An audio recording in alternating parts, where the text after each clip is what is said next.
What's going on, everyone? Jeremy here from the Quarter. I hope you're having a wonderful, wonderful day. Really appreciate all the support we're getting. Really appreciate everyone subscribing this week. It seems like things are turning around a little bit. I don't know if it's YouTube figuring it out or me figuring it out, or I'm not sure, but I don't look a gift horse in the mouth. I appreciate all of you. Unlike Netflix, who lost another 1.3 million subscribers in the last 90 days. For whatever reason, the media is celebrating. Why?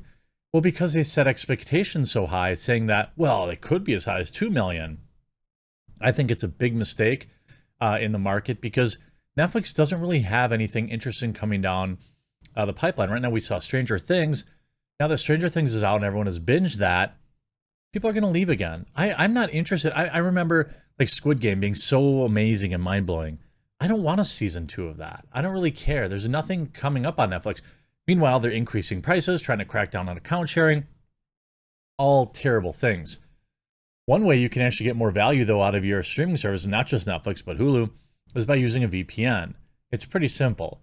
As a mini tutorial, I would say installing a VPN, change your location as a test, and see just how much more content you can get access to on the exact same streaming services you have right now. The one I use is private internet access. They have a massive discount going on right now. Everybody's looking for a little extra value these days. A VPN is going to be able to bring that to you. The one I use is private internet access. Huge discount in the comment section down below. Netflix subscriber count in the United States and Canada dropped by 1.3 million in the last 3 months. In the Netflix's worldwide subscriber count is now 1 million, but predicts it will grow again this quarter. Interesting. After Netflix reported losing subscribers for the first time in over 10 years last quarter, the company's Q2 earning report revealed the number of worldwide subscribers dipped by 1 million, including a drop of 1.28 million in the United States and Canada alone between the end of March and end of June. That's better than projected of losing 2 million worldwide, but the subscriber shortfall in the United States and Canada is double the 600,000 user drop it reported for Q1. Netflix now reports it has 73.28 million paying subscribers in the United States and Canada and 220 million worldwide. This comes nearly just a week after Netflix announced its partnership with Microsoft on its cheaper ad-supported tier that would be expected to launch early next year. Now, for me, if you're going to do ad-supported, I've actually seen ad-supported. Is it like Tubi? So every once in a while, there's a movie I want to see or an old TV show. Like I think I wanted to watch Van Wilder, and it was only streaming on like Tubi or something like that, and it had ads. I didn't even have an option to buy it. I would have just paid $5 to rent it, but it wasn't on Amazon. I couldn't find it anywhere. Maybe if I would have tried my private internet access, I suppose I could have seen it. But it was ad supported, and there were a couple of ads that ran in it. I hated it. I've been so trained to no ads in my television, in my movies. When I get it now, I'm like, ugh, I'd rather just pay. But what I did notice is they didn't have any inventory. So it ran like a couple of the same ads early on during the movie, like every 10 minutes or something like that. And then nothing in the last hour or so. So it's a matter of, are there people out there who want to spend this money? Who want to deal with ads, I mean. And the fact that Netflix is still going to try to charge them, I'm not sure how that works out. In the letter, Netflix emphasized that its current plan will remain ad-free.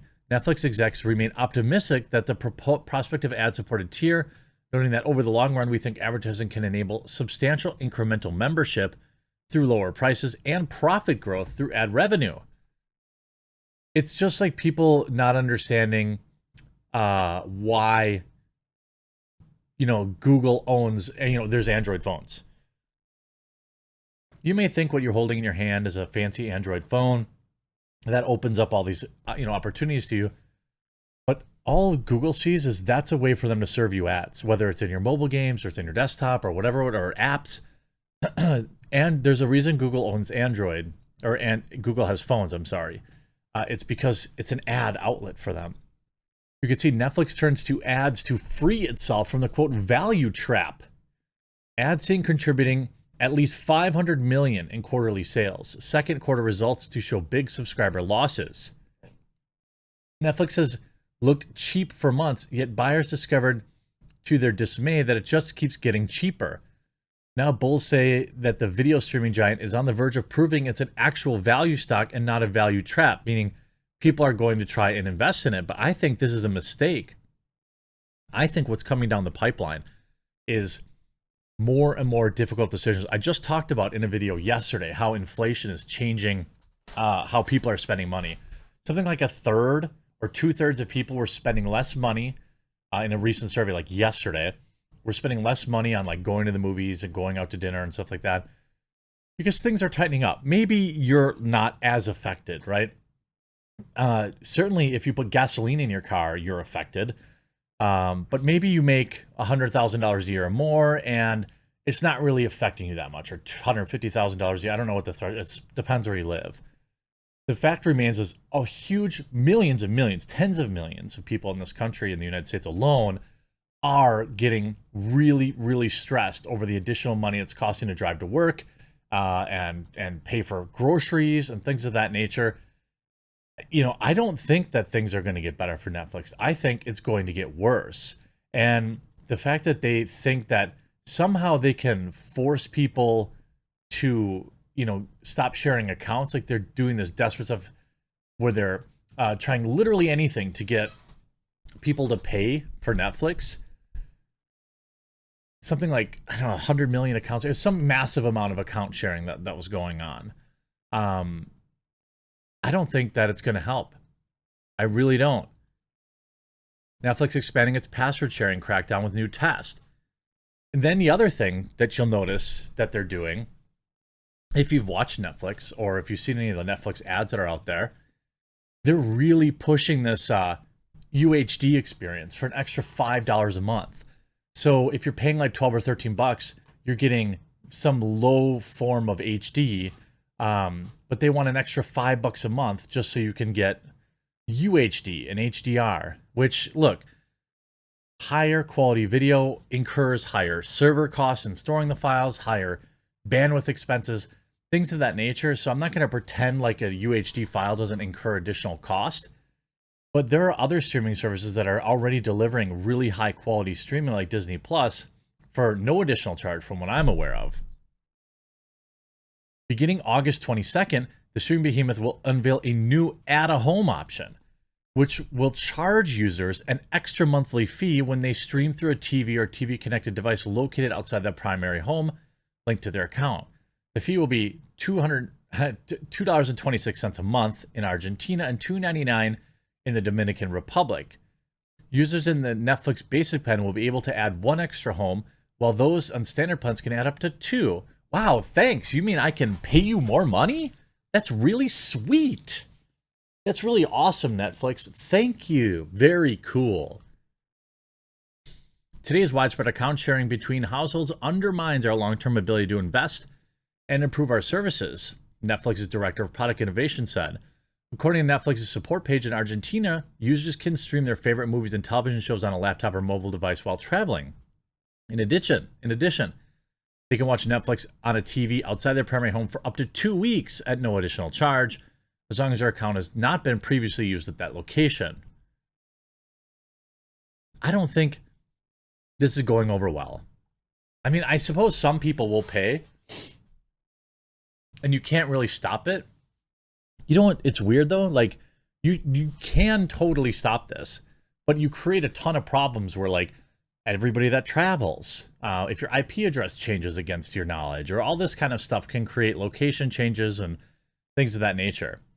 The VPNs can, you know, change your location. Although I suppose you could, you know, work around that, but it creates a lot of problems. But you have a massive amount of free accounts that says that more than 100 million out of the 200 million are sharing passwords, including 30 million of them in the United States and Canada.